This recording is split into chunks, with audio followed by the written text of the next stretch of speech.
What's up, guys? Amster Knows Hoops back today with another video.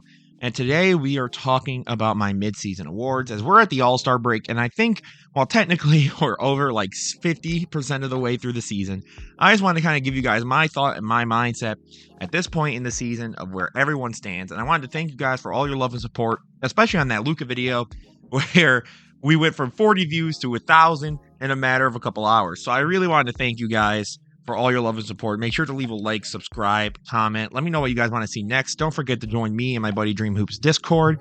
We're in there all the time VCing, having a lot of fun. So now let's get into Amster Knows Hoops official mid-season awards. And first up, we have the MVP, obviously the most important award for everybody here watching. And to me, it's really a three-man race, but at this point, it's really boiled down to a 1A, 1B. My MVP is Nikola Jokic, with Giannis Antetokounmpo at second, with Joel Embiid at third, and Luka and Tatum are my honorable mentions.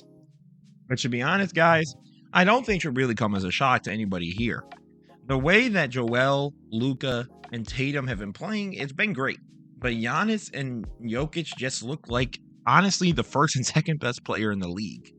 And it's incredible to watch that. We've really seen Embiid, Giannis, and Jokic all be the top three in MVP voting for the last 3 years. That is just unprecedented levels of greatness. But my one thing that puts, for me anyways, Jokic over Giannis is just he's been doing it for a little bit longer in terms of just this regular season. So guys, to me, Nikola Jokic is our MVP. I've made a whole video on it. His impact for his team is absurd. But I will argue that Giannis, again, is the only guy that can really sit there and say, if he won the MVP, this would not be something that was undeserved. Especially considering that they're, at this point that I'm recording the video, only one game behind Boston for the best record in the entire league. So yeah, guys, Nikola Jokic is my mid-season MVP. And now we are about to move on to what I think is the next probably easiest category for us to discuss, which is our Rookie of the Year. So for Amster Knows Hoops, well, I guess that's me, is Paolo Banchero is our Rookie of the Year, with Bennedict Mathurin as second place, and honest to God, anybody else is an honorable mention. Now, Bennedict Mathurin's campaign against Paolo was a lot better in the beginning of the year, but as time has gone on and Bennedict Mathurin really cooled off in terms of the elite scoring, at this point, I just don't see how you don't give it to Paolo. Paolo's been playing pretty good basketball for the Magic, and honestly, for the rookie first overall pick, who everyone, I remember before the draft saying that he shouldn't have even gone number one, I think it'd be disingenuous now not to give the man his credit, considering everything that he's averaging. Because at this current point in time, Paolo Banchero is averaging 20, 7, and 4, the steal and half a block a game. Guys, that's just incredible numbers for a rookie specifically, and I just don't quite see anybody else except for Bennedict who had that really, really strong start, but a little bit of a fall off considering as the season went on. Honestly, Paolo Banchero being Rookie of the Year might have been the easiest selection I've had to do in this entire video. Because I just think besides Bennedict Mathurin, nobody else is really competing. But I do want to shout out guys like Jalen Williams who have been playing really, really good basketball, but just not quite at the level of Paolo or Bennedict. So again, Paolo is the Rookie of the Year. And now we move on to the Defensive Player of the Year, who to me, guys, I think is pretty obvious considering what you guys think of my All-Star video, which I actually got correct, which was Jaren Jackson Jr. is my DPOY of this season. And the only guys I have with him who I think could compete is Brook Lopez, who at the very beginning of the year looked insane, and Bam Adebayo, who his defense alone has really helped this Heat team look a lot better than they really are. So to me, guys, what has been brought to the table by Jaren Jackson Jr. is just nothing short of incredible. The Grizzlies were 20th, around the 20s in defensive rating before Jaren Jackson returned, and by the time he came back for a good stretch, when I even recorded my Memphis Grizzlies video, they were number one. And as I'm recording this video, they are number 2 in defensive rating. And guys, I'm going to be honest, Jaren Jackson Jr.'s defensive value is just too much to ignore when I'm going to call him our Defensive Player of the Year at this midseason.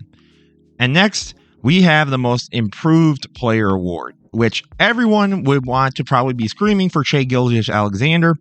But to me, I have Lauri Markkanen, and I don't quite think it's close. Next up, I would have Jalen Brunson and Shai Gilgeous, with an honorable mention of somebody like Bol Bol. But to me, you guys, I genuinely believe that the most improved player should go to guys like Lauri Markkanen, who had 10 points per game jump and having career highs in almost every statistical category, which is insane considering that nobody thought he was anything worth it, and he was just a filler part of the trade for Donovan Mitchell. To have a almost 11-point jump, I don't know what more you would need from somebody to be the most improved player of the year. He went from someone who was just a role player to now an all-star, which was earned. He wasn't an injury replacement. He made the official roster the first time around. I don't know any other name that would really sit here and take value unless you're really, really valuing the 5-point jump from Shai's game, which I can also understand. But my most improved player is Lauri Markkanen. And then next up, guys, we have the Most Clutch Player Award, a new award brought in by the NBA this year. And to me, its recipient should be De'Aaron Fox. De'Aaron Fox leads the league in clutch points and is 60.6% in effective field goal percentage in the clutch, according to NBA.com. And guys, that's just crazy to believe. This is a player who wills his team at so many given nights to elevate them to levels that they honestly just shouldn't be at. Now, the only other players I had that I think you could reasonably argue to me is I had Luka and Kyrie. And obviously, they don't quite have the stats that De'Aaron do in the clutch, but those are guys who obviously we know give them the ball and they can will you a win. But I have De'Aaron Fox as the most clutch player. And then I have Malcolm Brogdon coming up as the sixth man of the year. He is on the best team in basketball all around. And what he gives them off the bench is invaluable, just in terms of his playmaking boost that he gives in the secondary unit. His will to drive, I think, is a huge part of it too, and not just being a perimeter guy. Honestly, this Celtics team is just so well-rounded, and I think it's in part because when you have a guy like Smart, who's been injured, unfortunately, Brogdon's able to then pick up the pieces as the second man to help the units really balance out and be a playmaker for whenever Tatum or Brown needed rest. And guys, I just think that Malcolm Brogdon is sixth man of the year with Benedict Mathurin. And then, honestly, Norman Powell with Bobby Portis honorable mention. I just think Brogdon is the clear answer for sixth man of the year. But for coach of the year, now this was actually a very interesting category to think about. But I have Joe Mazzulla winning it with Mike Malone and Mike Brown being the next two up. Now, I feel bad for Joe Mazzulla because he had that report come out, I believe it was by Grant Williams, where he said that he doesn't necessarily coach and he just lets the players play. But I would have to sit there and tell this player, are you serious?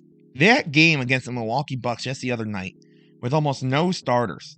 And they took that game to overtime. And honestly, it's in part because of how well he conditioned this team defensively and offensively to help really, really look like such an incredible unit, to having the best record in the league after losing their previous head coach. I'm sorry. To me, Joe Mazzulla is far and away the coach of the year, just off of how impressive that feat is. Now, guys, I really wanted to thank you for sitting through this longer video. Again, I know these videos never are quite as long as this, but this has just been a really, really, really fun time. And guys, I hope you all enjoy your All-Star weekend. Enjoy the time off from basketball. Have a great rest of your day, guys. This was Emster Knows Hoops. Leave a like, subscribe, comment. And as always, guys, have a blessed rest of your day. Peace out.